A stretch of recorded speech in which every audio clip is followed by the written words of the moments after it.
Salut zusammen und herzlich willkommen zurück zu einer neuen Episode vom Unsafe Release, eurer Schweizer F1-Podcast mit euren Hosts, dem Kasel und dem Schubs. In der heutigen Episode reden wir über den Belgien Grand Prix sowie auch über den Ungarn Grand Prix und was natürlich wie immer zwischen den Grand Prix und auch nach den Grand Prix passiert ist. Und falls euch die Episode oder auch der ganze Podcast gefällt, dann würden wir uns natürlich immer über eine Bewertung freuen und euch doch auch gerne den Podcast teilen mit euren Freunden, Kollegen und Familie, so könnt ihr uns sehr supporten. Wir wünschen euch wie immer viel Spass und eine gute Unterhaltung. Gut, wir legen los, wie immer, chronologisch. Wir starten in Belgien. Wir haben wieder mal ein Rennen in den Ardennen. Ich glaube, es ist das zweitletzte Rennen. Kann das sein? Oder ist nächstes Jahr ist, glaube ich, noch eins in Belgien. Und nachher wird es ja gesplittet oder immer hin und her geswitcht mit Barcelona. Barcelona. Scheiße, die ersten paar Minuten schon so etwas. Also, jedenfalls, wir sind jetzt wieder in Belgien gewesen. Für mich immer noch nach wie vor neben einer Strecke, wo wir später auch noch drüber reden. Eine von meinen absoluten Lieblingsstrecken im Formel 1-Kalender oder auf dem Planeten. Belgien, wirklich eine sehr, sehr coole Strecke. Und wir haben auch eine kleine Änderung gesehen, wieder am Red Bull. Und zwar in den letzten zwei Rennen, also respektive Österreich und, wo war es noch gewesen?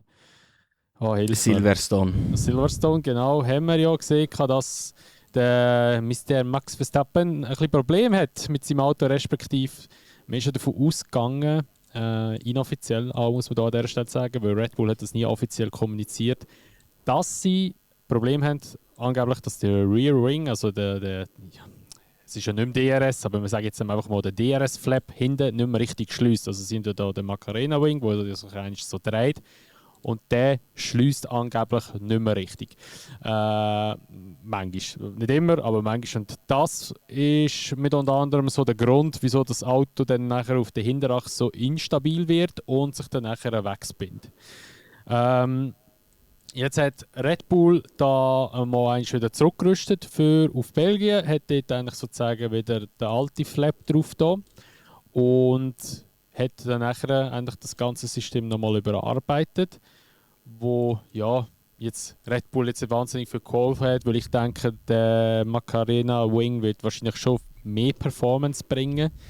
Für mich ist das immer noch ein bisschen so ein Rätsel, wieso das eigentlich gerade ausgerechnet nur Red Bull und Ferrari den Wing haben. Ich glaube, das McLaren bringt auch bald mal ein, ich glaube sogar auf Holland.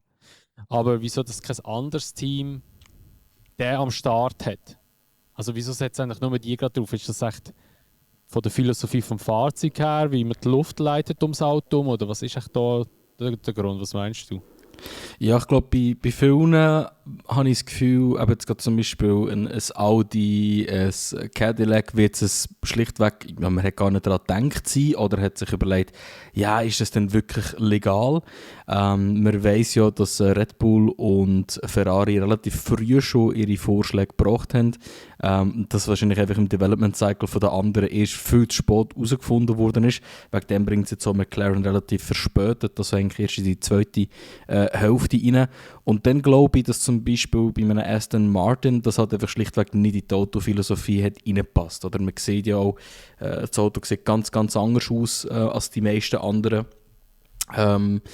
Auf dem Grid, also einfach rein von der Philosophie, wo der Newey eigentlich dahinter gegangen ist. Also ich glaube, es ist ein Mix. Also bei vielen Teams wird es schlichtweg zu spät oder gar nicht daran gedacht sein. Und ja, es ist eigentlich auch cool, wieder mal zu sehen, dass eben gerade ausgerechnet ein Ferrari wieder mal kreativer war, wie im 22 schon mit ihren Badewannen-Sidepods. Das ist ja leider nicht ganz so erfolgreich gewesen, aber ja, es scheint ihnen zu helfen. Bei Max anscheinend ein bisschen weniger, aber ja, da kommen wir später noch ein bisschen drauf zurück, ja, auf den Macarena Wing dann im nächsten Rennen, das wir besprechen. Genau, also wir gehen weiter ins Qualifying. Ich muss ehrlich sagen, das Quali habe ich geschaut, hat mich jetzt aber nicht so wahnsinnig vom Sockel gehauen. Problematik hat einfach wieder an dem ganzen Weekend ist halt einfach auch wieder das mit dem Superclipping, beziehungsweise einfach, dass die Batterie ja, ausgeht. Also man hat einfach wieder gemerkt, die wahnsinnig tolle Fahrzeuggeneration, die wir dieses Jahr haben, ja, ist halt einfach nicht für solche Strecken gemacht. Also ich habe manchmal ein bisschen das Gefühl, dass die FIA oder halt, ja mal, die FIA hat ja eigentlich so das Grundkonzept ja entwickelt. Ich habe einfach das Gefühl, dass die wahrscheinlich mehr die Autos auf Stadtgröße getestet haben, weil auf Strecken, wo härtere Anbremszonen haben, respektive halt einfach ja, nicht so lange Geraden hat, dann funktioniert eigentlich die ganze Generation schon relativ gut. Aber auch auf dieser Strecke wieder eine absolute Katastrophe gewesen und man hat einfach gemerkt, wie in meinen Augen, wie scheiße die Generation ist. Ja, nichtsdestotrotz, du hast ja hier reingeschrieben, das Feld selber war ziemlich nahe beieinander gewesen. Und der Kimi hat aber dann doch nochmal eine rechte Bombenzeit rausgehauen mit 4 Zehntel. Kimi Antonelli für mich nach wie vor immer noch Favoritenrolle dieses Jahr und hat wirklich immer noch verdammte Ausreißer, vor allem gegenüber dem Russell, weil gegenüber dem Russell ist es schon sehr, sehr bitter, was der dort rausfährt. Ja, der ist ja auch schon wieder nur P4 gestartet in Belgien und ja, also klar, also Belgien hat mich gedacht, ist ein extremer Wendepunkt in der ganzen Russell-Story, weil bis dahin hat der Russell eigentlich immer so ein bisschen zurückgehalten und gesagt, ja nein, ich schaue, was ich ändern kann, meinen Fahrstil muss ich anpassen etc. Und ab Belgien hat er so mega angefangen rummotzen, nein, es ist so Auto, ich habe es gesagt von vorne weg und so. Und ja, also es hat dann wirklich Szenen gegeben, seit Belgien, wo man immer wieder gesehen hat, ja, vielleicht stimmt wirklich etwas nicht. Und trotzdem denke ich mir immer wieder so, ja, aber generell auch das Auftreten von einem Russell. Also momentan wirkt das so, als ob er den Schwanz eingezogen hat und die Ohren runtergelegt hat, weißt du, so wie ein Hund, oder? Und beim Antonelli ist es, der hat jetzt 2-3 scheiß Wochenende gehabt, aber der steht immer noch da mit der Brust raus und gibt einfach sein Bestes, verliert seine Confidence nicht. Und ja, der dominiert das momentan. Klar hat er sicher das beste Auto auf dem Grid, aber es ist keine einfache Leistung in deiner zweiten Saison so gut und so erwachsen zu fahren, wie der Kimi das macht. Also ja, die 14. Wird nicht nur besseres Batteriemanagement gewesen sein, aber du hast schon angesprochen, etwas, was halt sehr evident geworden ist einfach mit dem Superclipping und eben auch, was sehr viele Fahrer ein bisschen das Rennen kaputt gemacht oder das Quali kaputt gemacht hat, ist die KI. Die meisten, oder eigentlich alle Autos haben ja eine KI drin, die maschinell lernen, wo ist das Auto, wo sollte jetzt mehr Batterie brauchen, wo sollte jetzt mehr Batterie wieder aufladen. Und das hat bei vielen nicht funktioniert, weil das haben wir beim Leclerc schon einmal in China, wenn es mir nicht täuscht, gesehen, wo er einen kleinen Fehler gemacht hat. Das Auto, oder beziehungsweise die KI hat dann falsch berechnet, hat dann jetzt gemeint, er ist an einem anderen Ort, hat mehr Power rausgelassen, dann hat er auf der Backstraight keine Power mehr gehabt. Und das hat sehr, sehr vielen Fahrern im Quali auch reingelenkt, aber ja. Es war klar gewesen, dass das einfach so etwas wird exposen. Wir haben es wieder gesehen, es zeigt einfach wieder, dass es nicht die Formel ist. Und noch zuletzt meine Worte dazu. Ich finde es lustig, wie am Anfang vom Jahr der Verstappen sich darüber beschwert hat und alle gegen ihn geschossen haben und in Spa sogar Martin Brundle jetzt sagt, hey, I have a tear in my eye, also ich habe ein Tränchen in meinem Auge, weil mit Rennen hat das nicht mehr viel zu tun. Irgendetwas in die Richtung hat er gesagt. Und auch ein George Russell, der sich beschwert hat, dass der Verstappen so ruhig war und sonst kann er ja retiren, kommt jetzt damit, dass doch das vielleicht nicht so geil ist. Ja, es ist nicht geil, man hat es von vorne weg gewusst. Man hätte es auch schon viel, viel weiter vorher können wissen, aber ja. So viel zum Quali würde ich sagen. Eben, es ist, momentan habe ich keinen Spass mehr am Quali schauen, da bin ich ganz direkt und ehrlich. Ja, nein, ich auch nicht. Weil es ist halt einfach, eben gerade vor allem auf solchen Strecken ist es halt sehr, sehr bitter. Ich denke, weißt du, so die Fazitgeneration, wenn sie in Monaco fahren und so, dort macht es vielleicht schon noch Sinn, weil sie halt einfach ja, mehr auf Settinger-Strecken ausgelegt sind oder besser performen. Aber wir werden auch das gleiche Bild in Baku sehen, wir werden das gleiche Bild auch in Vegas sicher sehen auf der langen Straight. Also wir werden das Bild immer wieder sehen. Und eben auch das Ganze mit der KI-Zeug und alles. Ich meine, ja, KI ist inzwischen halt einfach ein sehr, sehr grosser Bestandteil geworden von unserem Alltag, das ist ja so. Aber ich meine, dass gerade so Fälle passieren, zeigt ja gerade selber auch, dass die KI noch nicht so ausgereift ist und dass es halt vielleicht einfach besser ist, dass man dem Fahrer selber die Möglichkeit gibt, wenn das er die Energie kann abprüfen und wenn nicht. Also gut, er kann ja immer noch gewisse Sachen manuell abprüfen, so ist es ja nicht. Es ist ja nicht so, dass er keine Kontrolle mehr darüber hat. Aber schlussendlich könntest du immer noch sagen, so, hey, okay, es war ein Fahrer sein Fehler gewesen und nicht irgendwie eine Software im Hintergrund. Darum bin ich da schon auch dafür, dass das Ganze gestrichen wird, also so Zeug, und halt einfach wirklich mehr Verantwortung dem Fahrer überlassen wird und er wirklich da kann sagen, so, jetzt sollte ich den und den abrufen und den nicht und weiss ich was. Weil, ja, das wäre auch dann wieder mehr auch ein bisschen so, ja, so das Motorsportmäßig, oder man macht selber die Entscheidungen. Und dann müsste man halt einfach nur den Motor ersetzen durch einen besseren Motor, respektive halt einen, der vielleicht noch 2 Zylinder mehr drin hat und andererseits auch noch mehr Motorleistung hat als mehr Batterie. Aber wir schweifen schon wieder ab, wir kommen wieder in das elendlange Thema rein, was das für scheiß Motoren sind.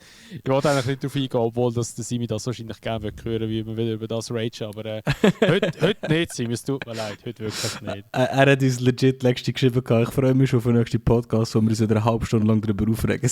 Ja, genau, nein, aber heute nicht. Ihr wisst unsere Meinung dazu, wir müssen sie nicht mehr wiederholen. Genau. Also wir gehen über ins Rennen. Rennstart. Ja, erste Kurve eigentlich gar nicht passiert. Es war ja recht schick gewesen. Und Orange, Radillon oben durch war auch alles gut gewesen, Camel Straight auch. Und dann ist es dann mal ein bisschen abgegangen, weil da hat man eben gesehen, dass der Russell ja ziemlich hart überholt wird und zurückfällt. Weil er eben auch keine Leistung hat. Und dann hat es ja auch so einen geilen Funk gegeben, wie er geflucht hat am Funk und gesagt hat, das sei inakzeptabel und alles drum und dran. Bei ihm ist immer alles inakzeptabel, das ist schon mal auffallend. Aber wenn er es macht, ist es völlig okay. In Kanada mit dem Harness, oder? Jetzt ragen wir über den Russell statt über die Motogeneration. Aber egal. Nein, jedenfalls ist es natürlich dann schon so gewesen, dass er hintergefallen ist. Dann hat es die Situation gegeben mit dem Hamilton. Ich muss ehrlich sagen, ich tue mir ein bisschen schwer, dass es wirklich ein Penalty hat müssen geben für den Hamilton, weil ich finde, das ist für mich ist das mehr so ein bisschen Racing-Incident gewesen, weil ich meine, wenn ja ein Fahrer schon Probleme hat mit einem Auto bzw. mit Leistung, die nicht kommt, ich meine, das hat ja die FIA auch mitbekommen, wieso tust du den anderen Fahrer bestrafen? Ich meine, er hat ja auch Understeer gehabt, nicht Understeer, Oversteer gehabt, also ein kleiner Snap ist ja gerutscht. Durch wahrscheinlich verwirbelte Luft vorne. Also ich sage halt einfach, er kann ja eigentlich nicht einmal so wahnsinnig viel dafür. Klar, er hätte sich zurückziehen, nicht müssen dort innen stehen mit seinem Auto. Aber gleich denke ich mir halt gerade so, in der Anfangsphase geht es ja oftmals so um Positionen, wo du halt einfach dann über so einen besser tragen kannst. Ja, ich finde es ein bisschen hart, dass es dort eine Strafe gibt, bin ich ganz ehrlich. Ich habe es aber verdient gefunden, dass der Russell rausgeht. Ich meine, es ist natürlich hart für den Russell, dass er rausgeht ist dort. Und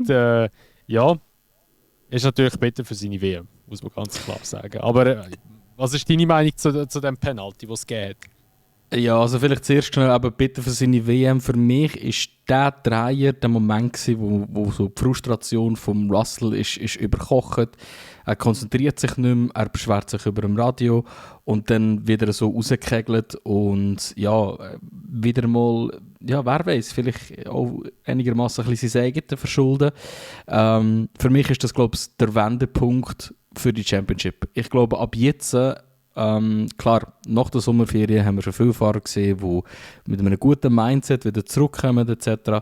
Aber ich habe das Gefühl, das ist für mich so der Wendepunkt, wo der Russell merkt, Scheiße, I dropped the ball. Es ist gewesen. Und mal schauen, ob er genug motiviert wieder zurückkommt und doch noch etwas reissen kann. Aber das ist so ein bisschen sehr gute Beschreibung oder ein sehr gutes sinnbildliches Moment dafür, wie seine Season läuft. Und ja, was soll ich sagen? Schau, ich bin grundsätzlich ja ein Fan davon, das habe ich schon ein paar Mal gesagt, wenn man eine Bestrafung anhand von dem misst, was im Gegenfahrer nachher passiert ist. Also, wenn du dafür verantwortlich bist in einem Crash, dass ein anderer das Rennen nicht fertig fahren kann, dann finde ich, ist eine Strafe angemessener als nicht. Aber erstens ist es ein Lab-1-Incident.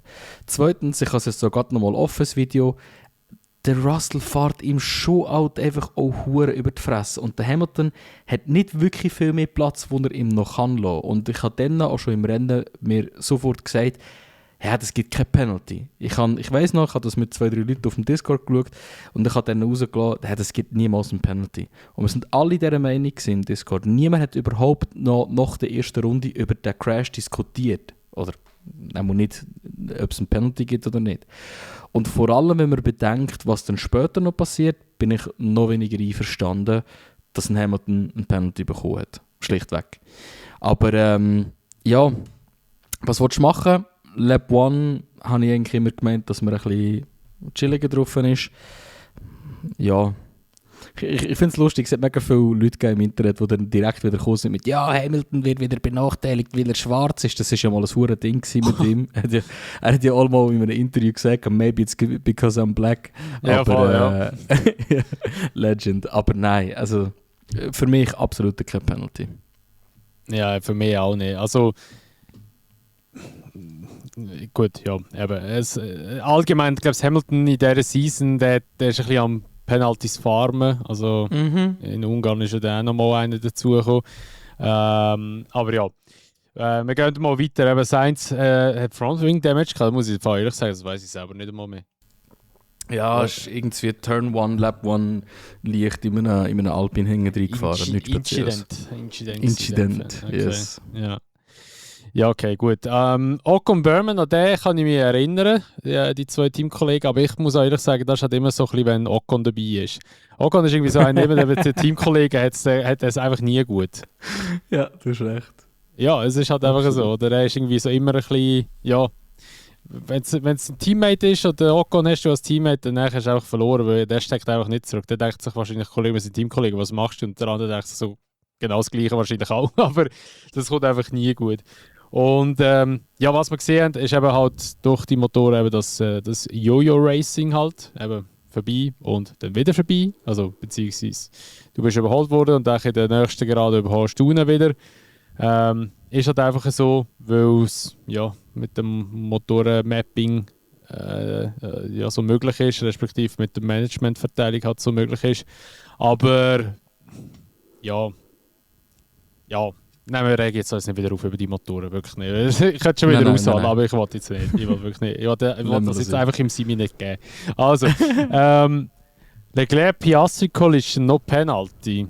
Da muss ich jetzt auch wieder ehrlich sagen, ich habe es nicht im Kopf, aber ich schaue jetzt hier gerade schon die Szene. Ich habe sie, glaube ich, gerade, da ist Runde 8, gell? Ich bin da gerade am Runde 8, ja, aber gut, muss ich ehrlich sagen, wenn dann eine Penalty jemand kassiert hätte, wäre es der Leclerc. Genau. Weil ich meine, wenn du schaust, wo der Piastri steht, der steht ja halbwegs schon auf dem Curb, also natürlich noch nicht ganz, aber so mit einem Rad schon leicht an der weißen Linie oder ist sogar auf der weißen Linie. Und wenn natürlich der Leclerc noch so überdrückt, dann nachher ist für mich schon ein bisschen forcing another car off track. Also gut, er ist jetzt auch nicht off track gewesen, aber ja, ist natürlich alles andere als schön gewesen. Und ich glaube, es ist eine Frontwing-Flöte gegangen, ja, vom Piastri. Ja, genau. Ja, dann natürlich Performance-Einbuß gehabt. Wenn man dort eigentlich darauf zurückkommt, auf eben die Anwendung von dem grundsätzlichen «Hey, wie viel Schaden hast du jemandem hinzugefügt?» und was hast du mit seinem Rennen gemacht? Und dann auch noch bedenkt, wie du schon gesagt hast, Piastri hat beide Reifen bereits auf dem weißen Streifen. Sorry, du kannst nicht erwarten, auch wenn man den Streckenteil brauchen kann, dass man jemanden in einer Bremszone soll auf den Curb rausdrücken kann. Denn alles, was du machst, ist ein riesen Crash verursachen. Leclerc kann erstens mal von Glück reden, dass er nicht einen Puncture bekommen hat durch den Crash. Und ich weiss noch, zu dem Zeitpunkt war noch nicht entschieden, ob der Hamilton eine Penalty hat oder nicht. Und auch da habe ich im Discord nachher gesagt, aber das muss eine Penalty geben, weil er lässt ihm keinen Platz und drückt ihn voll raus.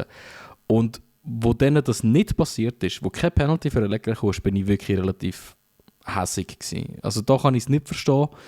Und was ich noch weniger verstehen kann, ist, dass sie 3-4 Tage nach dem Belgien Grand Prix hat dann der FIA rausgehauen, ja, so im Nachhinein hätten wir im Leclerc schon eine Penalty geben. Und dann denke ich mir so, ja, wieso gibt man nicht im Nachhinein eine Penalty? Ich weiss, Rennen ist abgehandelt, aber wenn man dann im Regelwerk bei einem Fehlentscheid nicht irgendetwas machen kann, dass man den Fahrer gleich bestrafen kann, ist das einfach nicht fair, weil der Piastri hat riesen viel Platz verloren, Zeit verloren in diesem Rennen und es hätte schlimmer kommen. Also für mich unverständlich die Entscheidung und macht die Entscheidung für die Penalty von Hamilton noch unverständlicher. Ja. Das ja ist gut, meine Meinung ich meine, dazu. sie können es ja. Sie haben es ja in Monaco ja auch bewiesen, oder? Wo sie dem Gasly den Penalty wieder aberkannt haben. Ich meine, klar Eben, sind sie sie können indirekt es, ja. niemand bestraft, außer der Hadjar, weil der Hadjar hat das Podium verloren. Also von dem her, sie können es ja schon, aber ja. Ja, wahrscheinlich brauchst du dafür ein Right of Review, wo man andere Evidence halt vorlegen sollte. Und ja, mehr Evidence, als das, was passiert ist, kann McLaren halt nicht vorlegen. Die können die Ja, gleiche wahrscheinlich Videoszene nochmal zeigen, oder? Wahrscheinlich hat einer von den Stewards dort VIP-Leasing bei McLaren und hat Schiss gehabt, dass gerade ein Auto weggenommen wird. Also keine Ahnung. Ja, das würde mich mit den momentanen Entscheidungen von der Führungsregeln nicht wirklich Wobei, nein, es war ein Ferrari gewesen. Ja, sagen wir, okay, das VIP-Leasing bei Ferrari ist, wenn der Ferrari weggenommen wurde. Sagen wir Ja, es so, genau. nicht McLaren. Ja, Ja, no, ist wie es ist. ja, da hat es noch das VSC kurz gegeben, wegen einem Marshall, der ein Daily hat müssen holen, wo dann nachher halt ja, dementsprechend Pitstops gemacht worden sind. Ist ein Double-Stack dort gerade bei Ferrari? Yep. Mhm. Und die haben es gut gemacht. Gut, Ferrari hat dieses Jahr was Pitstops anbelangt, haben sie es eigentlich sehr im Griff. Also da Ja. können sie relativ Also gut. generell. 2,3 Also der Vasseur Leclerc. hat das Strategiedepartement deutlich aufbessert. Und man kann das Gefühl, wir haben jetzt schon lange nicht mehr so Ferrari-Clown-Memes müssen über uns gehen. Und, aber dort ist manchmal. Also Ungarn. Ja. ja, okay, gut. Aber grundsätzlich eben, also es war ein easy Double-Stack gewesen, weil der Hamilton hat ja einen Penalty gehabt, Ja, Hamilton 5 ist hinter Sekunden, dem Leclerc, also hast du gemütlich Zeit gehabt. Ja. Genau. Okay, ja, gut. Und dann nachher, ich überspringe es das, weil es kommt ja nachher dann nochmal. Ja, und dann kann man es ja ansprechen. Dein Lieblingsfahrer, der Hadjar, der hat ja eigentlich eine relativ smarte Strategie gemacht, weil es hat ja am Anfang, wo der Russell ja rausgedroppt ist, hat es ja dann nachher hat es ein Safety Car gegeben. Und dort hat ja dann nachher der Hadjar gerade eigentlich gerade 2 Pitstops gemacht, dass er auf Harz fertig fahren kann. Also ist er eigentlich, er ist ja eh aus der Box oder hinter ist er aus der Box gestartet, ja. Oder ist ich weiß gar nicht mehr. Ich habe gemeint hinten. Oder hinten. Jedenfalls, wir hätten ihn einfach gerade 2-mal hintereinander reingeholt, dass er auf der Harz fertig fahren kann. Und die Strategie war ja eigentlich wirklich sehr, sehr smart gewesen, weil er einfach durchfahren und hat wahrscheinlich einfach halt gegen Ende vom Rennen ein bisschen Performance-Einbuß. Aber er hat es eigentlich wirklich gut gemanagt. Er war ja dort dann schon, wie du angeschrieben hast, auf Platz 7 gewesen. Und ja, ist ja dann Gegenstoff sowieso dann noch eins weiter vorgekommen. Aber Hadjar hat wirklich ein gutes Rennen gemacht. Und ich habe im Fall wirklich, ich muss ehrlich sagen, ja, im Simi geschrieben, wo er den zweiten Pitstop gemacht hat, habe ich ihm geschrieben, musst du schauen, Hadjar, da könnte noch eine spannende Strategie werden mit dem jetzt, wenn er durchfährt. Also mal schauen, wo er landet. Aber eben, man hat es halt leider nicht so oft gesehen, weil ja, TV Direction immer das Gefühl hatte, ja, wir müssen da so Leclerc, Antonelli, die zwei ein bisschen filmen, dann müssen wir wieder ein bisschen Verstappen, dort. Einfach da, wo vorne ein bisschen passiert, müssen wir aufnehmen, aber nie das, was hinten passiert, aufnehmen. Und das hat auch dazu geführt, dass wir zum Beispiel einen sehr schönen Overtake nicht gesehen haben vom Colapinto, wo am Gasly und Lawson. Gasly und dem Lawson. Ist es Lawson gewesen? Ist es nicht ein Haas gewesen? Nein, es ist... warte, ich muss es schnell double-checken, aber es ist ein Alpine. Ah ja, es ist Lawson gewesen, sogar. Ja, Lawson gewesen. Genau. Also wirklich ein schöner Overtake. Du hast gesagt, so wie Schumacher und Häkkinen. Ist aber nicht ganz so gleich gewesen, weil Nein. Häkkinen ist ja auch... Der ist auch mit dem, weiss ich wie viel Mach 1 an dem überrundeten Auto vorbeigeflogen und der Schumi dann nachher auch. Aber ja, es hat natürlich so ein bisschen den Vibe gehabt, natürlich auf der Camel Straight oben und so. Das war natürlich schon sehr schön gewesen, zum Zuschauen. Und wo hast du zugeschaut? Also? Was? Wo zuschauen? Hast du ja kaum können, mit dem kleinen Huren Scheissfenster links. Ja, also im Replay. Während wir haben können, die führenden Fahrer beim normalen Umgurken zuschauen. Nein, es hat mich richtig aufgeregt. Ja, Rage-Bait gewesen. Ja, es ist halt wirklich... Schau, mein Problem ist halt generell also mit der TV-Direction, ich habe es jetzt schon ein paar Mal aufgegriffen, aber jedes Rennen haben wir wieder irgendetwas. Und ich glaube, viel verschuldet ist einfach, dass sie halt nicht unbedingt wollen Szenen zeigen auf langen Geraden, wo man merken, dass Superclipping nicht läuft. Weißt, sie nehmen ja schon Dings weg, die Batterie, Ladestation, dass man es nicht anständig kann sehen. Sie tun zum Teil sogar noch eben direkt wegcutten, wenn man dann an einer brenzligen Stelle ist, wo man es merken könnte. Aber so Sachen gehen einfach gar nicht. Also, ich würde verstehen, wenn irgendwie jetzt vorne der Verstappen und der Norris einen riesen Crash haben und beide im Käse rausliegen, dass dann nur auf dem kleinen Fenster links der Overtake von Colapinto gezeigt wird. Aber ich kann dir garantieren, wenn ein Verstappen, Hamilton oder sonst irgendjemand von den Topfahrern, Norris, jetzt in dieser gleichen Situation gewesen wäre, dass sie hinten starten und sich durchs Feld durchkämpfen, dann hätten wir das ganze Rennen nur denen können zuschauen. Aber Hadjar wird kein einziges Mal gezeigt. Wirklich kein einziges Mal. Also da muss ich echt sagen, es ist genug. Es ist wirklich genug heute. Und für mich persönlich, ich verliere die Lust, Rennen zu schauen. Ich habe angefangen, zum Teil Rennen einfach, oder wirklich 20 Minuten lang, einem bestimmten Fahrer zuzuschauen. Wenn ich weiss, der ist jetzt gerade in einem geilen Battle oder fährt gerade hinten vorne, dann schalte ich einfach auf den Fahrer rum, anstatt dass sie das Rennen mit dem normalen Broadcast schauen. Und das darf ja echt wirklich einfach nicht sein. So, das war mein Rant. Es war mir wichtig, das nochmal rauszuhauen. Von mir aus können wir das jetzt beerdigen. Gut, also nehmen wir einen Kamillentee, um uns wieder zu beruhigen. Dann gehen wir mal weiter. Und zwar ist ja am Schluss Dings noch, der Antonelli schon noch am Leclerc vorbeigegangen und hat dann nachher das Rennen gewonnen. Antonelli hat natürlich wieder eine brutale Pace gehabt, hat ja auch eigentlich durchs VSC ja ein bisschen kassiert dort, hat sich aber dann eigentlich wieder schön zurückkämpfen eben auf Platz 1. Und Antonelli in Kombination mit dem Auto ist halt schon etwas, was sehr, sehr gut funktioniert. Und wenn der Antonelli gewinnt, bin ich auch happy. Also ich muss wirklich sagen, das ist wie soll ich sagen? Ja, das gefällt mir. Also wenn er das würde reissen, das wäre richtig geil. Und by the way, ich würde es richtig fühlen, muss jetzt schon ein bisschen vorgreifen. Der Dominicali hat ja angekündigt, dass die Wahrscheinlichkeit relativ groß ist, dass die Formel 1-Saison in Europa beendet wird. Und imagine, er geht das letzte Rennen auf Imola fahren und Antonelli wird dort Weltmeister. In seinem Heimatland, oder in seinem Heimrennen eigentlich. Das wäre richtig crazy. In seinem Heimatörtli. Er wohnt ja basically an der Rennstrecke. Und dazu muss ich reingrätschen und sagen, das ist sogar sehr, sehr likely, weil der Dominicali sehr enge Beziehungen zu den Streckeninhabern von Imola hat. Also es könnte wirklich sehr gut sein. Einzig Schwierige ist wahrscheinlich die Temperaturen, aber trotzdem, auch wenn ich muss sagen, die Strecke nicht ganz so spannend finde für ein Rennen, wäre das absolut etwas vom Schönsten, was wir erleben könnten. Bitte, bitte, let it happen. Gut, ich habe noch ein Video gesehen und dort hat einer gezeigt, dass eigentlich so jetzt gerade zum Beispiel bei Vegas, wo jetzt Nachtsrennen ist, oder auch ist so Nachtrennen, die Temperatur ja relativ tief ist und im Vergleich zu einem Tagesrennen im Winter, bei uns, würde es wahrscheinlich sogar herkommen. Weil bei uns wird ja immer richtig, richtig kalt ist im Januar. Es könnte vielleicht eigentlich gehen, dass es von der Temperatur her ähnlich ist. Klar, es sind nicht optimale Bedingungen, aber es wäre möglich. Und vielleicht könnte Imola sogar ein bisschen spannender sein, weil dort die Fahrzeuggeneration der Strecke ein bisschen zu gut kommt.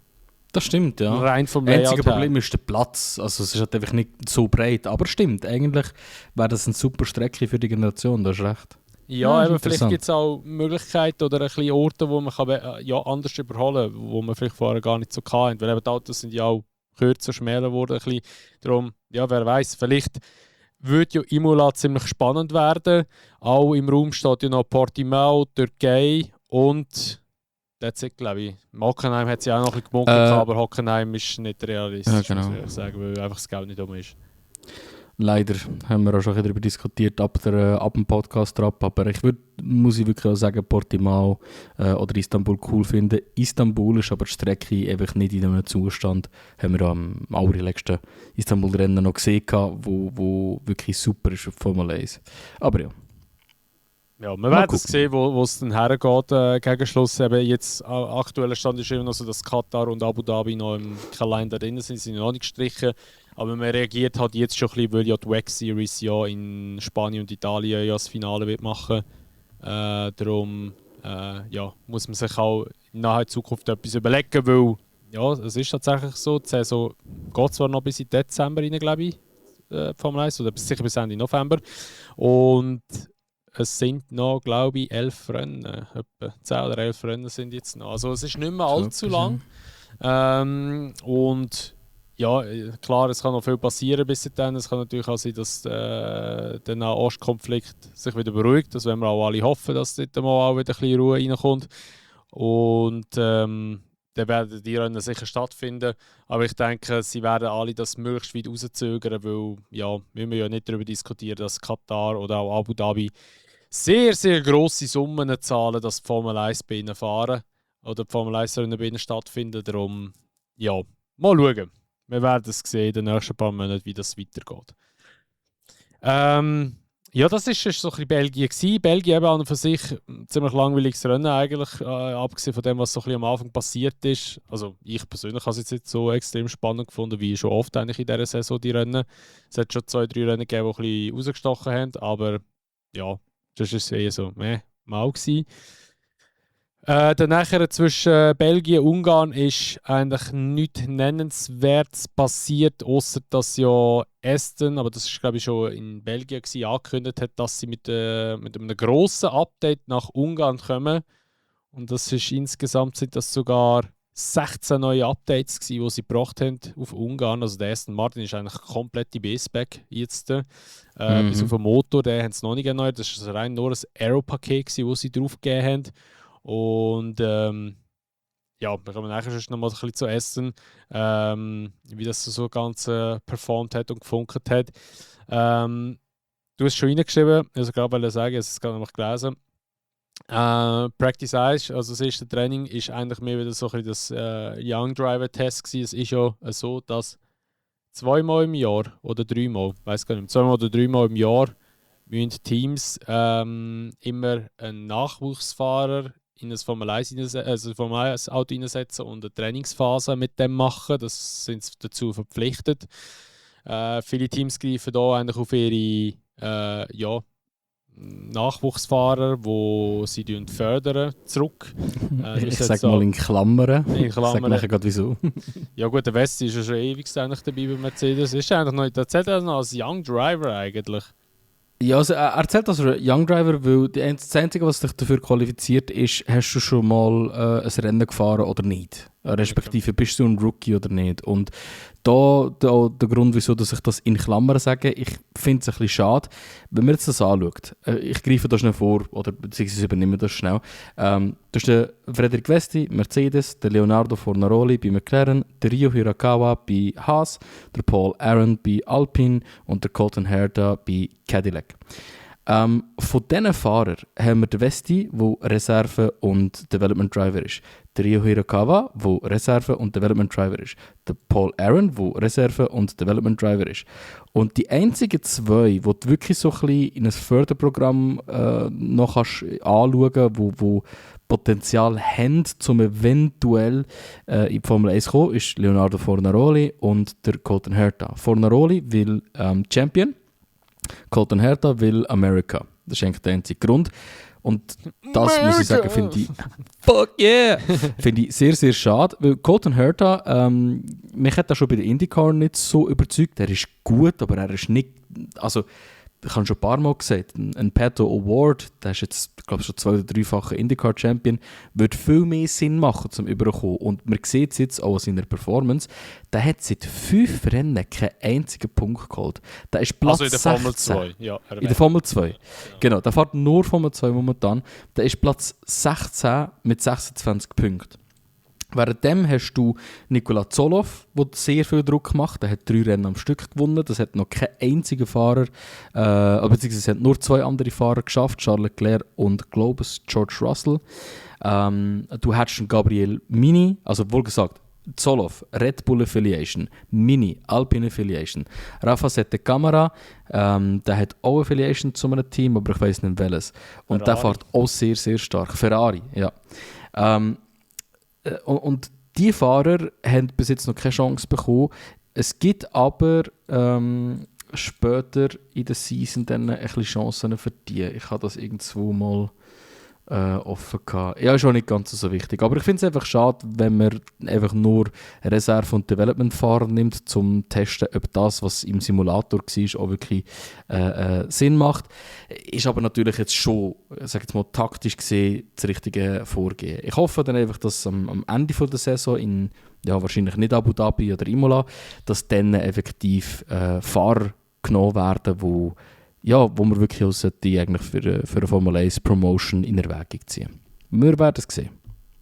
Ja, mal schauen, was dort so kommt. Wir gehen auch mal weiter. Du hast auch schon noch erwähnt, ich habe es vorhin schon ein bisschen vorgegriffen, am besten mit einem riesen Update. Du hast auch noch geschrieben, McLaren. McLaren hat was gebracht?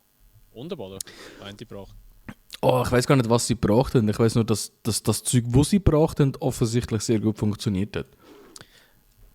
Ja, Motor aber das kann man sich Motor ich weiß es nicht mehr. Ja, jedenfalls haben sie irgendein Update gebracht, wo auch mal gewirkt hat. Kann, glaube ich, sein, dass es Frontwing war. Ich bin mir nicht mehr ganz sicher, muss ich ehrlich sagen. Anyway, jedenfalls, Red Bull hat wieder ihre Macarena-Wing zurückgebracht, gell? Mhm. Auf Ungarn, wo ja, das mal nicht dazu geführt hat, dass der Verstappen irgendwie einen Abflug gemacht hat im Rennen. Im Qualifying ist er auch nicht abgeflogen, gell? Nein, jetzt weiss ich es gar nicht mehr. Verdammt, jetzt habe ich das Gas geschaut, ich kann mich nicht mehr erinnern. Nein, im Qualifying ist er nicht. Mama ist im Qualifying hat er sich gedreht. Und dort ist dann, glaube ich weiß aber gar nicht mehr, ob sie erst dort in der Frontwing nachher wieder dran haben oder erst im Rennen oder schon vorher. Das Ding ist, es ist klar geworden, hey, es ist einfach das Auto, das sich einfach selber zerstören ist, das Degradation hat und nicht der Rear Wing, das das Problem macht, dass der Verstappen sich die ganze Zeit dreht. Aber sehr uncharakteristisch. Und offensichtlich ein Autoproblem von dem, was wir bis jetzt so gehört haben. Ja. Er ist dann nachher, hat ja seine zweite Lap gar nicht fertig machen wegen dem Dreier. Okay. Genau. Ja, gut. Aber man muss gleich immer noch sagen, für das, dass Red Bull eigentlich ein Auto hat, das sich offenbar nicht einfach fahren lässt, stellt sich halt wieder die Frage, ist es denn jetzt der Max, der das Auto überfährt? Oder ist es... also weißt, ich habe das Gefühl, beim Hotjar merkt man die Probleme viel weniger, respektive er macht auch nicht so... Ja, man hat schon auch hier und da mal Fehler, aber weißt du, irgendwie so... Wie soll ich sagen? Nicht so extrem, kann man das so sagen? Ja, also, weißt, das kann man gut sagen. Also klar, der Hotjar hat auch schon mal das Auto geschlissen und alles. Aber mir denkt eben, der Max hat inzwischen auch fast gleich viel den Karren geschlissen wie der Hotjar. Oder täusche ich mich? Also, Mama, diese Saison würde ich sogar umkehren und sagen, der Verstappen hat deutlich mehr das Auto geschlissen. Ich glaube, das Problem ist generell halt, jetzt mit der neuen Fahrzeuggeneration ist es sich sehr unwohl. Und wir haben es schon im 22 gesehen, wo der Perez reingekommen ist und der Red Bull frisch entwickelt worden ist. Das Grundkonzept vom Red Bull ist da, wie sie es ungefähr wollen, aber es ist noch nicht so perfekt auf die Messerspitze getrieben, wie es der Verstappen gerne hätte. Und der Verstappen kommt von einer Saison, wo er ein Auto hatte, wo genau das war, wo er will. Wirklich sehr, sehr filigran, extrem auf der Nase, so dass es kaum ein anderer kann steuern und kontrollieren. Und ich glaube, ein Hotjar geht immer noch mit einer gewissen Rookie-Vorsicht an das Ganze dran hin. Wobei er doch sehr, sehr viel ehrgeiziger ist als viele Fahrer, die vor ihm das Cockpit haben dürfen. Und wegen dem, glaube ich, haben wir den Unterschied, einfach, dass ein Verstappen viel mehr Fehler hat oder macht, weil er einfach mehr will, wie du sagst. Er will einfach mehr aus dem Auto rausholen, aber es ist nicht da.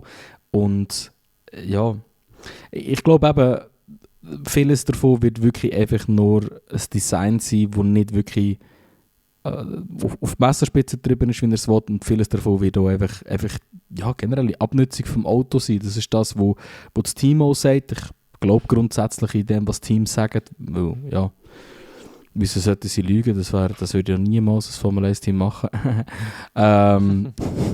Aber ja, es kann wirklich einfach generelle Abnutzung sein, die das verursacht, und die ist beim Hadjar wahrscheinlich nicht so groß, wenn er das Auto nicht so drückt wie der Verstappen.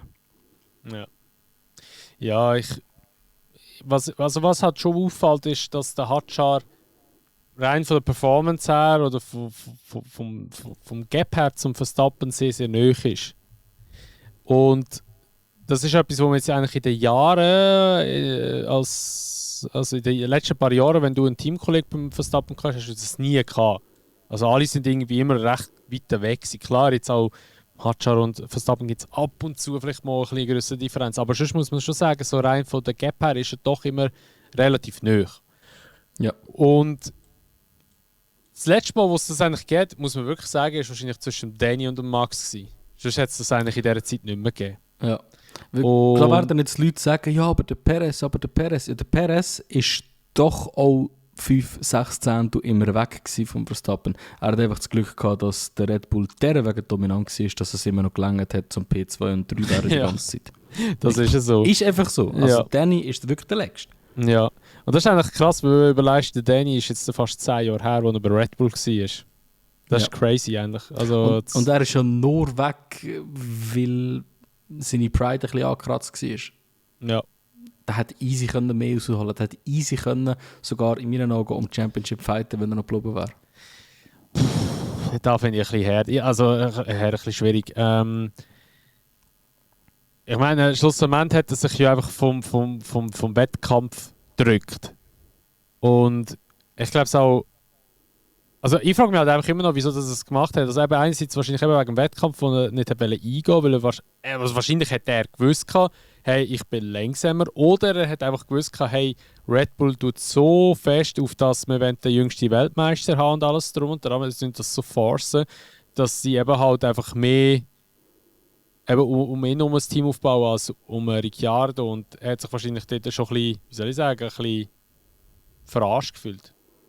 Aber ich denke halt schon auch, dass es für ihn selber, für seine Karriere schon besser gewesen wäre, wenn er bei Red Bull geblieben wäre.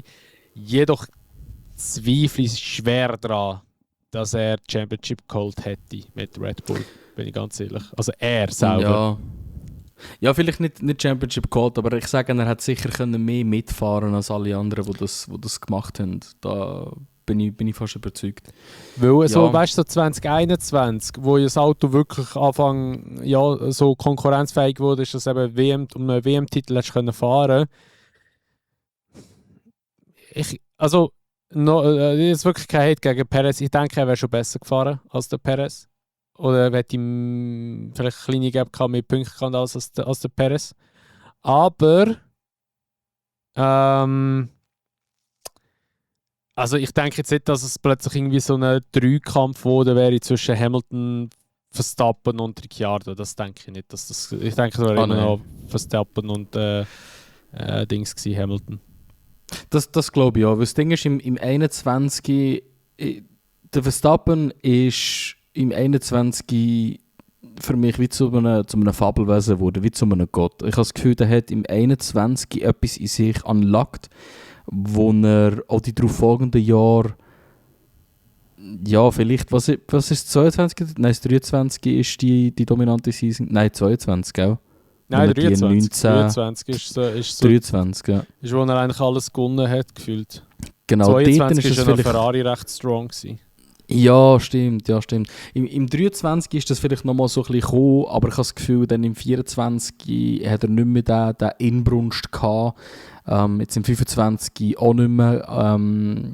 Klar, es hat trotzdem gelangt für die Championship im 24, aber ich habe das Gefühl, dass in einem 22 und in einem 24 in Ricciardo viel mehr Druck hat können in einem Verstappen machen. Und ich glaube auch, dass wenn ein Ricciardo geblieben wäre, dass es gar nicht so extrem ein Ding geworden wäre, dass Red Bull nur noch auf den Verstappen setzt. Das ist ja das, wo ich einen Podcast letztens gehört, wo der Perez dabei war, wo er gesagt hat, der Christian Horner hat im ersten Anruf, im ersten Meeting mir schon gesagt, das Team dreht sich nur um Verstappen. Ja, und das wenn wir nicht müssten, ja. würden wir gar nicht mit 2 Autos kommen. Ja. Oder? Von dem her, ich habe das Gefühl, dass halt Ricciardo gegangen ist, hat Red Bull wieder die Plattform gegeben, weil sie einen Gasly bekommen, der nicht performt hat. Sie haben einen Albon bekommen, der im ersten Jahr semi performt hat, im zweiten Jahr eigentlich gut, aber nicht so. Oder ist eigentlich schade. Albon, wenn man die Gaps anschaut, hat im Fall auch etwa so Gaps gehabt wie der Hatscharitzen. Die hätten den wirklich einfach noch 2-3 Jahre länger behalten sollen. Immer noch meine Meinung.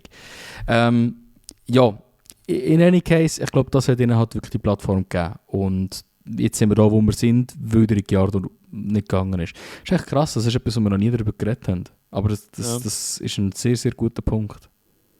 Ja, ich vermisse es immer noch. Ja, ich auch. Mega. Darf ich nochmal kurz reingrätschen mit etwas komplett anderem? Ich bin noch bei der Formel 2 Webseite drauf und da gibt es so Hall of Fame. Jetzt habe ich durchgescrollt. Also ich verstehe die Logik dahinter, das tut alles aufschreiben, also zeigt alle Fahrer, die den Sprung in die Formel 1 geschafft haben. Aber wieso zum Fick ist ein Logan Sargent drin? Wieso zur Hölle ist ein fucking Go Tiffy drin, Mann? Wo hast du das gefunden? Das ist ja genial. Ja, bei Standings, wenn wir Standings, nein, nicht Standings, bei Drivers und dann nachher die Unterstunde Hall of Fame. Und dann ist einfach da siehst du den Logan Sargent und die Unterstunde siehst du einfach noch den Nicolas Latifi. Ist im Fall inzwischen DJ, der Latifi. Ja. Er ist ja in Silverstone, ist er ja gewesen und hat aufgelegt, Mann. Was für eine Legende, Mann. So random. Aber ohne Scheiß, Go Tiffy, ich mag den so.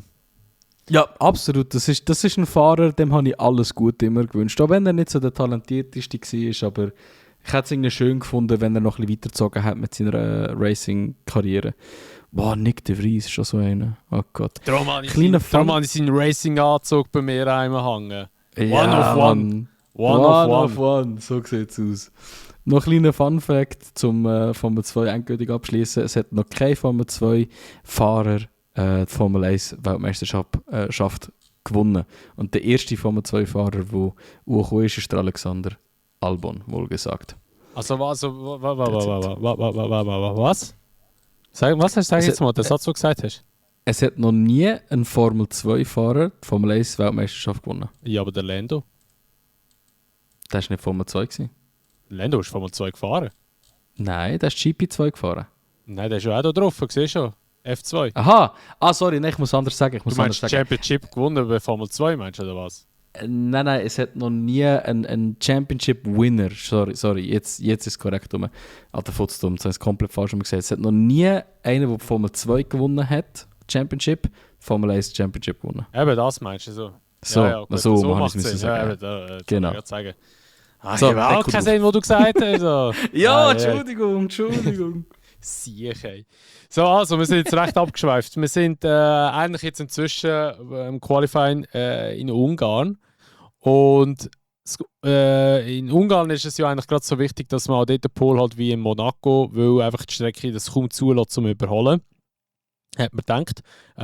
Im Rennen hat man dann doch ein bisschen wieder anders gesehen, weil eben die Strecke ist jetzt wieder so ein Paradebeispiel gewesen, dass die Fahrzeuggeneration doch eigentlich funktionieren auf gewissen Strecken.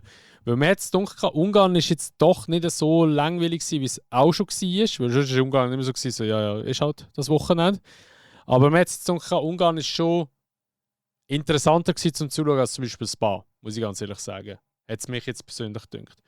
Und man hat also jetzt erst mal wieder gesehen, dass es auch andere Teams gibt, die vielleicht die Fahrzeuggeneration ein bisschen verstehen oder besser klarkommen mit gewissen Updates. Und zwar hat der Lando Pole geholt. Ziemlich überraschend sogar, weil man hat ja eigentlich immer gedacht, also, ja, Ferrari wird das Rennen dominieren, weil wenn es irgendwo eine Strecke gibt, wo ein bisschen Abtrieb gefragt ist, ist eigentlich Ferrari jetzt immer ein bisschen stärker gewesen als Mercedes. Ferrari hat es aber dann irgendwie wieder ein bisschen verkackt oder beim Setup verkackt oder wo auch immer.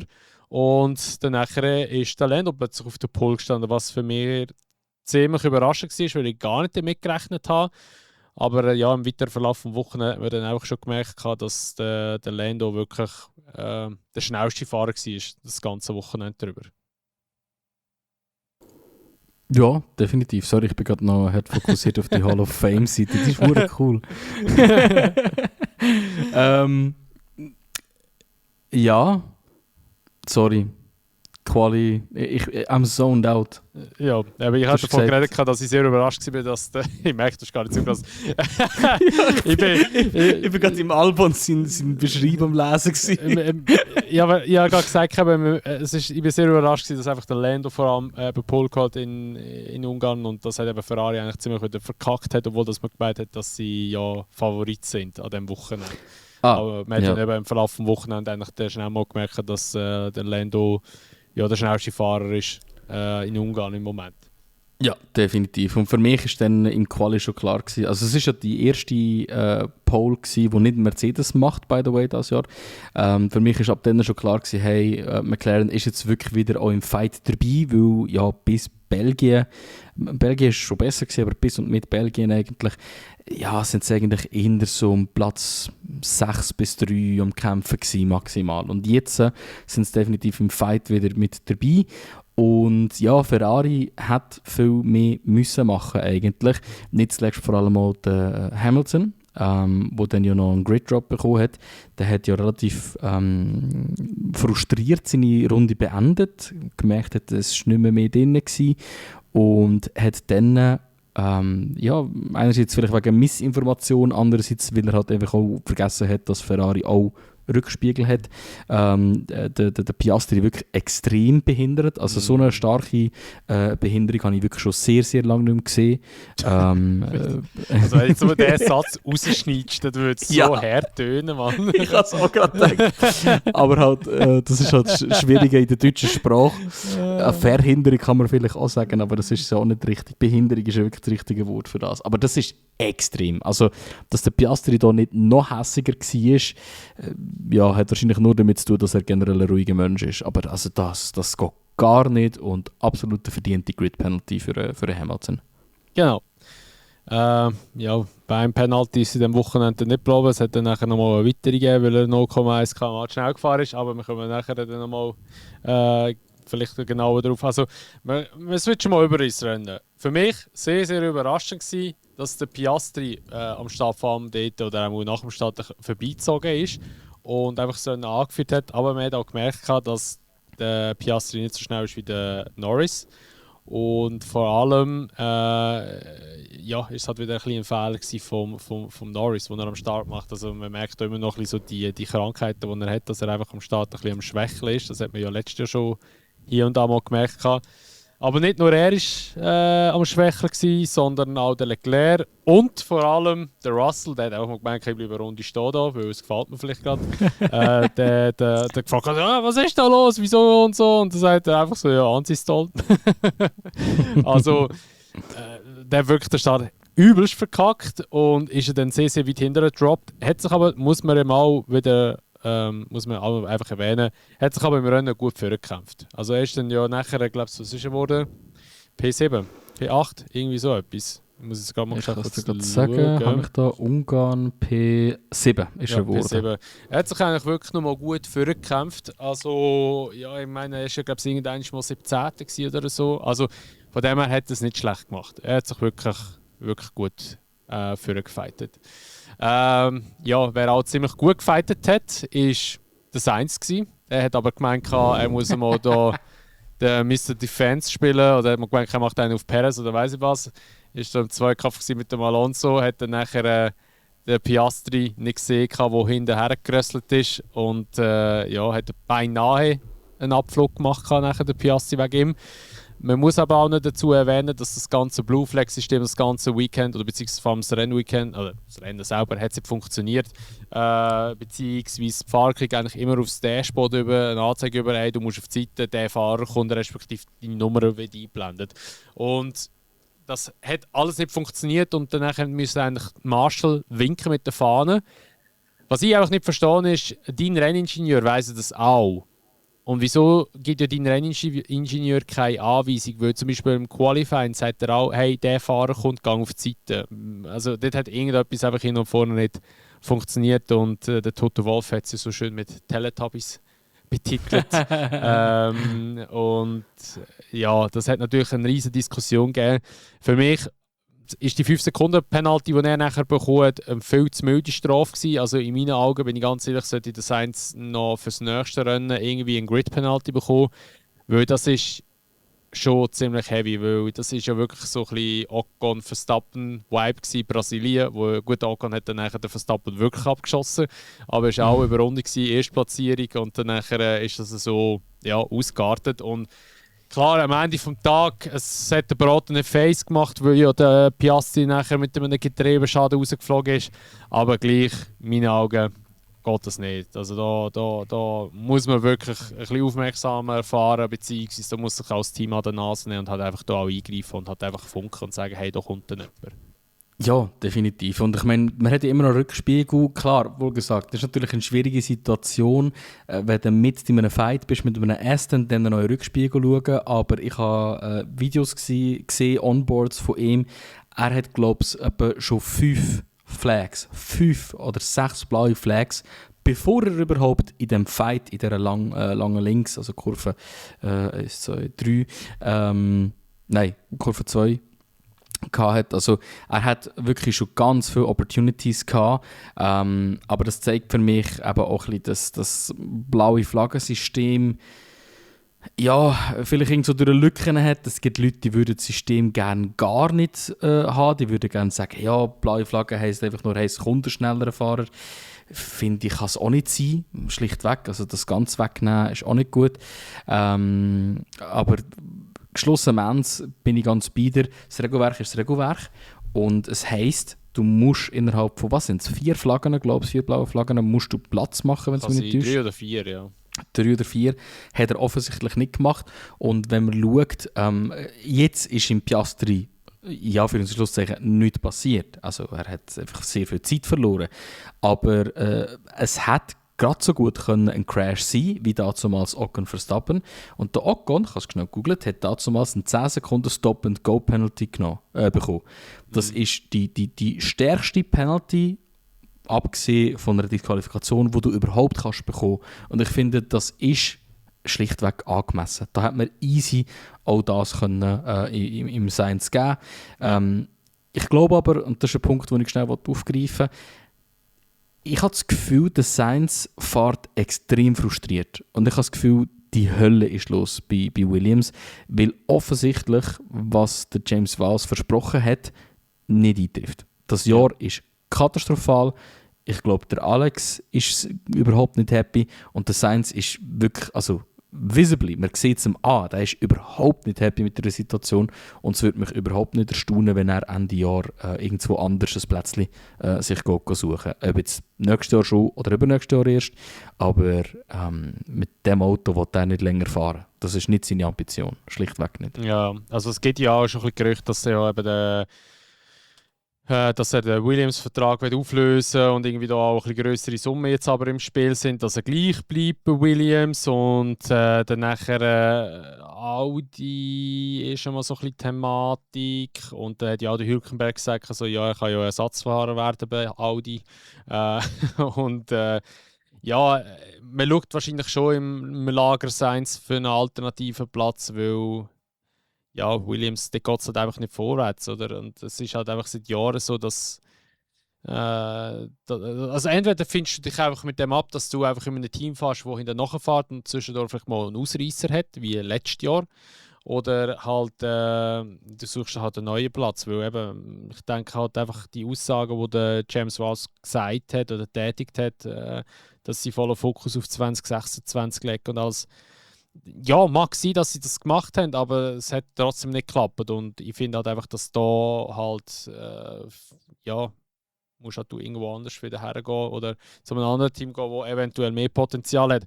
Das Problem ist halt eben, wo gehst du her, weil halt viele fixe Verträge haben oder beziehungsweise Fahrer haben, die besser performen als der Sainz im Moment. Also, und der Sainz ist halt eben einer, der hat halt wie er war jetzt nie lang bei einem Team gewesen, oder? Ich meine, er war Toro Rosso, danach war er Renault, danach war er McLaren, dann war er Ferrari, dann ist er jetzt zu Williams gegangen. Also er hat so viele Fahrerwechsel schon gehabt. Und er ist eigentlich bei keinem Team richtig lang gewesen. Das einzige Team, wo er wahrscheinlich hätte länger bleiben können, wäre McLaren gewesen. Ist aber weggegangen, weil er zu Ferrari können. Kann ich verstehen, weil bei Ferrari hast du natürlich immer das Potenzial, dass du kannst Weltmeister werden mit dem Team oder das Team kann Weltmeister werden. Aber es langt halt einfach wie nie ganz. Aber ich kann verstehen, dass du das nicht machst, aber wenn du halt bei Ferrari bist, musst du halt einfach mit dem rechnen, dass du rausgerückt kannst werden. Und ich meine, bei McLaren wäre ja sicher so lange geblieben, bis der Piastri gekommen wäre. Gehe ich mal schwer davon aus. Dann wäre er wahrscheinlich gedroppt worden, wenn überhaupt. Ja, und ich glaube, ein Piastri wäre, also was heisst dropped? Ich habe das Gefühl, ein Piastri wäre auch gar nicht so interessant gewesen, wenn sie einen Sainz-Norris-Kombi gehabt hätten. Ich meine, da hast du eigentlich schon 2 Top-Fahrer und ja, wenn man es jetzt halt auf jetzt anschaut, alle Teams sind halt einfach auch happy, also vor allem Front-Teams. Was willst du, ein Norris oder ein Piastri, ein Verstappen oder ein Hadjar, ein Antonelli oder ein Russell, ein Leclerc oder ein Hamilton auswechseln von deinem Team? Das sind alles Top-Fahrer. Und selbst von den tieferen Teams. Also ich sehe bei Aston Martin vielleicht eine Öffnung. Ich sehe bei Haas vielleicht eine Öffnung. Ich sehe bei Cadillac vielleicht eine Öffnung. Aber dann guckt er wieder einfach nur hinten rum. Also da kann er gerade so gut einfach bei Williams bleiben. Ich glaube, Carlos Sainz hat sich mit seinen Karrierewechsel einfach auch ein bisschen seine Karriere kaputt gemacht. Ja, also definitiv. fies zum Sagen, weil also verstehe mich nicht falsch, zu Ferrari gehen ist ein No-Brainer. Es gibt keinen Grund, wieso dass du nicht einen Ferrari-Contract wirst annehmen, wenn sie dich anschreiben. Lewis Hamilton hat ihm aber einfach die letzte Tür jetzt so zugemacht und ich sage, er wird seine ganze Prime jetzt einfach nicht mehr bei einem guten Team sein, kommt dann vielleicht à la Kimi Räikkönen wieder zurück zu Ferrari, wenn der Lewis dann vielleicht einmal weggeht. Nicht einmal, weil sie werden wahrscheinlich einen Berman nehmen. Eben, der ist so sackstark unterwegs. Für das müsste fast ein Leclerc auch die Schnauze voll haben, was auch nicht wird der Fall sein. Der Leclerc, ich glaube, der beißt durch, genau, hat wieder verlängert und ich glaube, der macht seine ganze Karriere bei Ferrari. Das macht keinen Sinn, dass er jetzt noch irgendwo anders hingeht. Gut, man muss aber auch im Sainz sagen, er ist natürlich auch ein bisschen ein armer Sieg. Ich meine, Toro Rosso ist er ausgetauscht worden, oder beziehungsweise zu Renault übergeswitcht worden, ist schon ausgelehnt worden und dann ist er dort einfach geblieben und dann haben sie den Red Bull-Vertrag aufgelöst. Und bei Renault ist er dann nachher rausgerührt worden, weil der Danny gekommen ist. Genau. Dann nachher ist er zu McLaren gekommen, dort ist er geblieben und eben, das wäre das einzige Team gewesen, wo ich davon ausgehen hätte können bleiben. Aber dann nachher ist halt eben Ferrari-Contract gekommen. Dort ist er dann auch wieder gedroppt worden. Also er ist ja eigentlich die ganze Zeit immer gedroppt worden und rausgerührt worden, blöd gesagt. Aber nicht einmal, weil er schlecht performt hat. Sondern weil halt einfach das Team gemeint hat, so, ja, es kommt etwas Besseres. Ja. Und ja, ich meine, wenn du der Sainz bist als Fahrer, wo jetzt gerade dort 2018, wo ja nachher der Ricciardo gekommen ist, oder 2019? 19 war es, ja, wo er gekommen ist. 2018 ist er noch... Ja, 1918 war noch Red Bull. Ich meine, Ricciardo ist ja wahrscheinlich einer der besten Fahrer am Startfeld gewesen, 2019, 18 um dort. Definitiv. Und ja, dann ist ja natürlich klar, wieso das Renault sagt, so, wir nennen ihn. Also von dem her... Eben, es sind alles so Sachen, wo, wenn du das so hörst, denkst du, das ist ein armer Sieg, aber wenn du den Hintergrund ein bisschen verstehst, wieso das rausgerührt wurde, kann man es immer durch nachvollziehen, weil er ist halt einfach, blöd gesagt, immer durch einen besseren Fahrer ersetzt worden, muss man so sagen. Ja, eigentlich schade drum, oder also wohl gesagt, ich finde, wenn man rein die Performance von ihm anschaut, ist er in vielen Wechseln eigentlich der bessere Fahrer gewesen. Also wenn du jetzt mal schaust, eben gerade bei Renault, die haben den Ocon unbedingt behalten. Ja, wieso? Weil Cyril Abiteboul unbedingt einen französischen Fahrer im Renault-Team wollte. Bei Ferrari, es kommt ein 10-facher Weltmeister, aber trotzdem hat ein Sainz besser performt als ein Hamilton in seinem ersten Jahr.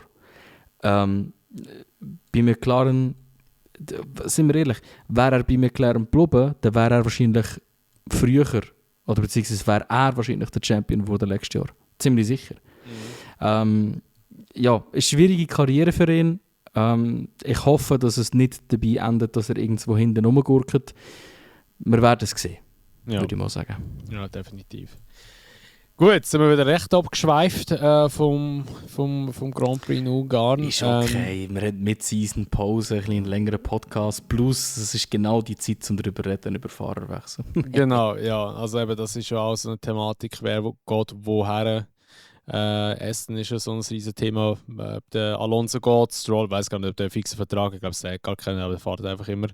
Nach Lust und Laune. Ja, wahrscheinlich schon, so bei dem Stil. Aber Essen ist eben gerade nochmal so ein gutes, so eine gute, so wie sagt man, gute, ja, jetzt habe ich den Übergang schon wieder verkackt, aber egal. Ein guter Übergang. Ja, genau, ist ein guter Übergang. Und zwar, die haben ja, wie gesagt, ja ein riesen Update gebracht, wo man muss wirklich sagen, es ist jetzt nicht so gewesen, dass sie gerade haben können irgendwie im Mittelfeld mitfahren, aber sie sind doch schneller gewesen. Und ich meine, der Alonso ist sogar mal in der Top 10 rumgegurkt mit seinem Auto und dann ist er halt dann auch wieder ein bisschen zurückgespült worden. Aber man hat es gedacht, es sieht schon besser aus. Und in Zandvoort kommt ja noch der neue Motor von Honda und da bin ich echt gespannt, wo sie dann etwa so könnten mitfahren. Ja. Klar, man muss jetzt nicht damit rechnen, dass sie gerade vorne werden mit Tauben. Aber eventuell liegt es drin, dass sie vielleicht im Midfield mitfahren und vielleicht liegt ja mal irgendwie ein Q2, Q3, gut, das Q2 haben sie geschafft. Vielleicht Genau. das Q3, aber da muss viel passieren, denke ich. Aber ja, mal schauen. Also Aston hat mich doch überrascht. Also am Anfang hat es nicht so ausgesehen, die Trainings, aber dann gegen Schluss hat es doch ein bisschen dann ausgesehen, dass es, die Updates ein bisschen etwas gebracht haben. Also ich denke, sie können schon zufrieden sein, dass da was sie gebracht haben. Ja, definitiv. Ich meine, die haben das Rennen abgeschlossen auf P13 und 14. Somehow der Stroll vor dem Alonso, obwohl der Alonso wie immer das ganze Wochenende eigentlich besser ausgesehen als der Stroll. Ich habe richtig Freude gehabt, muss ich sagen. Vor allem im Quali habe ich mich eigentlich nur auf die Astons fokussiert. Und dort hat es eine kurze Zeit gegeben, im Q2, wo der Alonso P10 war. Und dann haben wir einfach nur so gedacht, bitte, irgendwelche roten Flaggen, ein riesen Regenschauer, irgendetwas, dass er jetzt einfach direkt ins Q3 würde kommen, wäre mega cool. Aber ja, schau, ich sag's wie es ist, sie sind jetzt in einem Dings, an einem Punkt, wo es wirklich passieren kann, dass sie Wochenende für Wochenende ein bisschen Punkte reinfahren können. Nicht unbedingt on pace. Das wird schwierig, weil on pace ist halt einfach ein Audi und ein Racing Bulls und ein Alpine ganz klar noch schneller. Also das sind die 3 Teams, die die Punkte holen, wenn die Rennen nicht spannender werden aus irgendwelchen Ausfällen. Wenn du jetzt aber schaust, in Ungarn ist der einzige Ausfall im vorderen Feld ist der Oscar Piastri gewesen. Und wir hatten schon Rennen gehabt, wo 4, 5, ich glaube sogar 6 Fahrer, die so normal in der Top 10 gewesen wären, nicht fertig gefahren sind oder irgendwelche Probleme hatten und hintergefallen sind, Strafen hatten und hintergefallen sind. Es ist nicht unwahrscheinlich, dass Aston Martin dieses Jahr Doppelpunkt holt. Und das ist nicht etwas, wo ich das Gefühl hatte, könnte ich behaupten, überhaupt noch dieses Jahr. Aber ich bin mega froh darum, dass es so ist. Ich bin generell ein riesen Honda-Fan und hoffe jetzt wirklich, dass Aston Martin doch ein bisschen vorwärts machen kann. Weil ich bin momentan so ein bisschen auf der Suche nach einem Team, das ich unterstützen kann, wenn der Verstappen nicht mehr bei Red Bull ist. Red Bull wird ich immer unterstützen. Das war für mich so in der Kindheit mein Lieblingsteam gewesen. Und keine Ahnung, ich gönne es ihnen mega. Mal schauen, was Zandvoort dann bringt. Das ist übrigens das erste Rennen, das startet nach der Pause. Am 21. August, glaube ich, oder irgend so etwas. Genau. Kann sein. Ich weiß gar nicht, wann. Kann sein. Irgendetwas kurz nachher. Das ist Stopp bei mir oben links. 21. Ja, genau. Ja, und sonst, du hast ja ganz viele Sachen aufgeschrieben, ein paar Fights, die sie noch gibt. Norris Antonelli, der Sainz Piastri-Kontakt haben wir schon gehabt. Ein Overtake, den ich noch erwähnen, den ich richtig geil gefunden habe, von Max am Hamilton. Ich glaube, der Hamilton war schon der Kurve und der Max ist dann über die Ziellinie reingefahren und ist noch dran vorbeigegangen in Turn 1. Das war so wirklich so ein bisschen Danny-like gewesen, muss man ehrlich sagen, weil der ist so der Stamp and Send. Ja, genau. Also es ist wirklich ein geiles, also ein richtig geiler Overtake gewesen, aber muss man auch wieder erwähnen, Hamilton hat aber auch sehr gut mitgespielt. Also weil da machst du nicht bei jedem Fahrer. Aber ich denke einfach, der Max hat so, komm, go for it. Ja.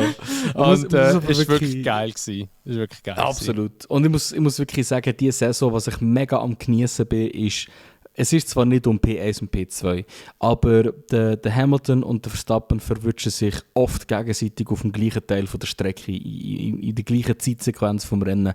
Und wir haben genau zwischen diesen beiden wirklich Fights. Und es ist einfach ein Gaumenschmaus, diesen zwei zuzuschauen. Also es ist Wirklich sehr, sehr schön. Ich hoffe, das bleibt noch ein bisschen so. Und ich glaube, so ein bisschen mehr oder weniger abschliessend also klar, wir sind noch nicht ganz fertig mit dem Rennen, aber ich glaube, was sehr offensichtlich ist bis zu dem Punkt, wo wir da sind, ist, wenn du mal eine Strecke hast, wo die Batterie immer voll aufgeladen ist, wie in Ungarn, dann ist das Rennen auf einmal spannender. Es sind Overtakes auf einmal natürlicher. Nimm zum Beispiel einen Bortoletto-Overtake am Ocon, wo der Ocon nachher gesagt hat, «He cut the chicane!» Hast du das gesehen? Ja. Das ist so gut. Das sind einfach wirklich geile Overtakes. Dort vielleicht schon noch ein bisschen Batteriemanagement, wo drin eine Rolle spielt. Aber Ungarn war wirklich deutlich angenehmer gewesen, zum Schauen. Oh, welch Wunder, wer hätte es gedacht, als eben gerade in Belgien oder Silverstone, wo halt sehr, sehr power-reliant ist. Aber ja, das mal so ein bisschen so zu vorabschließenden Wort zum Rennen. Genau, also wir können eigentlich schon ein bisschen übergehen Richtung Abschluss. Hamilton hat ja eben dann noch im VSC seinen legendären Pitstop gemacht, zum dritten Mal, der komplett unnötig war, wo sich viele Leute und viele Ferrari-Fans vor allem aufgeregt haben, wo wir eben auch vorher gesagt haben, ja, Ferrari jetzt langsam draussen mit der Strategie. Ja, dort haben sie mal wieder das Gegenteil bewiesen, dass sie es doch nicht so im Griff haben. Sehr, sehr bitter, weil einfach wirklich Track Position verloren gegangen ist und ja, nicht mehr können wirklich aufgeholt werden. Also in meinen Augen wirklich völlig unnötig gewesen. Und ich glaube, so, der Hamilton hat auch nicht so wahnsinnig Freude gehabt an dieser ganzen Geschichte. Und dann hat es natürlich noch eben das Speeding in der Pitlane gegeben mit 0,1 Sekunden, wo er zu schnell war. Ja, was ihn natürlich dann halt auch wieder, wieder ein paar Sekunden gekostet hat. Sehr, sehr bitter. Eben Hamilton für mich irgendwie das Jahr der Fahrer mit dem meisten Penalty, die er kassiert. Und vor allem immer so dumme Penaltys, habe ich das Gefühl. Also Sachen, die man eigentlich wirklich vermeiden könnte. Ja, jetzt gerade das Wochenende wirklich, also er ist ja selber nachher auch sehr, sehr hässig über sich selber gewesen und auch in den Interviews sehr, also so ein Hamilton hast du eigentlich nur letztes Jahr oder die letzten 2 Jahre bei Mercedes gesehen, wo er sich einfach Vorwürfe macht des Todes. Aber, sorry, einfach auch zu Recht. Also in Ungarn hat er Potenzial gehabt, das Rennen zu gewinnen. Er hätte Pole holen können, er hätte besser oder weiter oben starten, er hätte keine Penalty haben und hat sich das wirklich einfach selber versaut. Er ist nur, weil er einfach unvorsichtig ist, auf B5 und nicht irgendwie auf dem Podium gelandet. Also selber schuld, bitter für ihn, aber noch bitterer in meinen Augen für den Piastri. Er war ja der Auslöser vom VSC, der dann die Penalty im Hemi gegeben hat. Runde 56 aus dem 2. Platz raus ist er retired. Ist halt irgend so durch noch schade, wenn man halt bedenkt, dass ein Piastri-Besitzer erstaffig in Japan und Miami auf dem Podium gestanden ist und hat jetzt hier easy nochmal eine P2 können holen. Also ich habe das Gefühl, der Piastri, über den redet man zwar nicht viel das Jahr, aber der geht auch gerade wirklich eine scheiß Saison durch, mit viel Pech auch, wird auch nicht angenehm sein, in seiner Haut stecken momentan. Nein, überhaupt nicht. Also ich denke, er braucht diese Sommerpause ziemlich dringend und ich hoffe, dass er dann nachher mal wieder ein bisschen zur Form findet, weil wirklich seit letztes Jahr nach der Sommerpause ist ja seine Performance sehr in den Keller runtergefallen. Und ich hoffe wirklich, dass er ein bisschen aus dem Loch herausfindet, weil er ist wirklich eigentlich ein sehr, sehr guter Fahrer, der auch sehr talentiert ist und ich finde es schade, wenn halt einfach nicht mehr kommt in dem Sinn. Ja, aber sein Teamkollege, der hat dann nachher den Win geholt, das erste Mal, der Lando. Hat es mal geschafft, schön für ihn. Dann nachher der Verstappen, zweite und Antonelli, dritte. Ja, also, schlussendlich, wie ich schon ein paar Mal jetzt erwähnt habe, der Lando war definitiv der schnellste Fahrer am ganzen Wochenende und ja, er hat es schlussendlich auch verdient, weil er halt einfach der schnellste war und das Setup hat wahrscheinlich gepasst. Verstappen einfach für mich immer wieder ein Highlight, wie er es mit dieser Scheisse auf Platz 2 schafft. Und auch der Antonelli natürlich hat profitiert natürlich vom Hamilton Penalty und allem, dass er dort noch auf Platz 3 vorgerutscht ist und hat so natürlich auch wieder seine Führung in der Championship ein bisschen ausbauen. Apropos mit dieser Scheisse auf P2, anscheinend hat der Verstappen im Park Vermeer noch bemerkt, dass er ein Loch in der Seitenwand hatte. Und irgendwie trotzdem noch P2 geworden ist. Das macht es irgendwie nur noch krasser. Ja, das ist schon unglaublich. Aber ja, Das ist so noch eigentlich... zum Podium Ja. ein Fun Fact, noch ganz schnell. Das ist, wir haben jetzt die ganze erste Hälfte der Saison durch.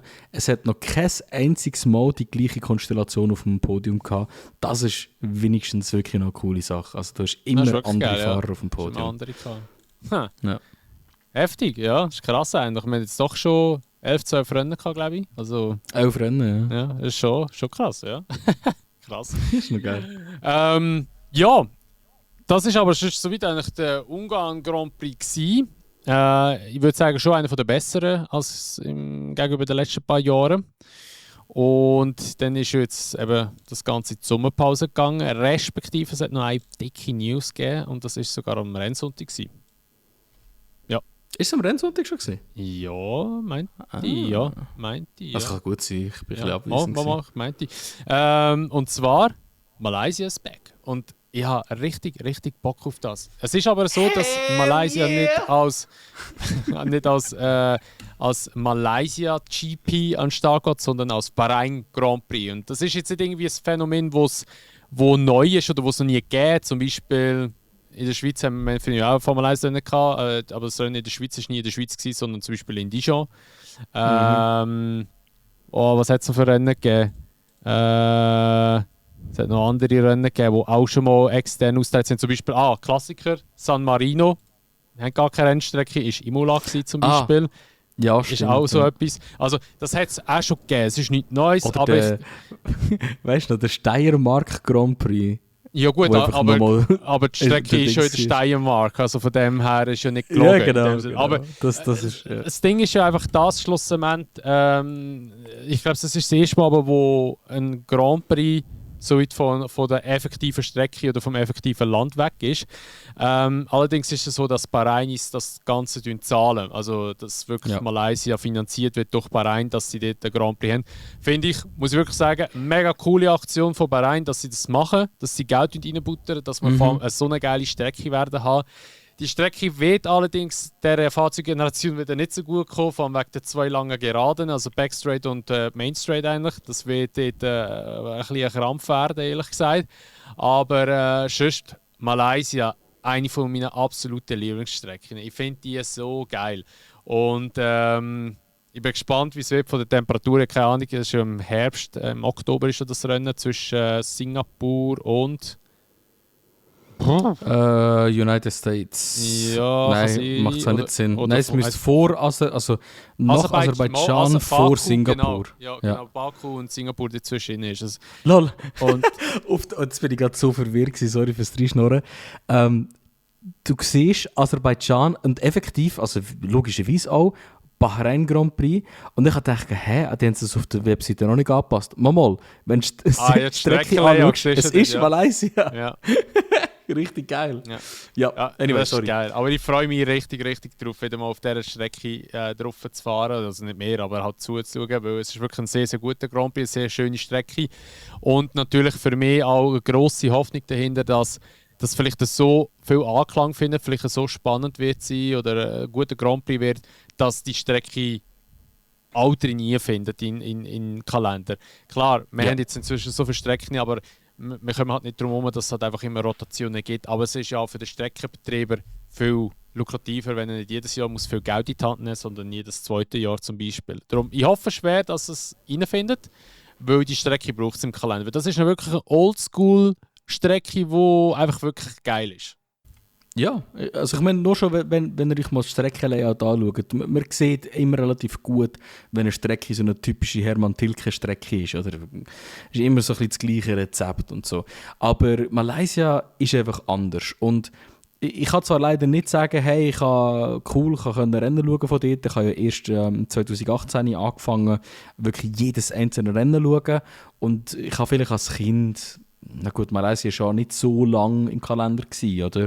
Die sind irgendwie 99 wann haben die sind angefangen? die reingekommen, oder 99. 98. Und dann nachher sind sie drinnen geblieben bis 2017. 2017, ja, dort wo Hamilton der Motor in die Luft gegangen ist.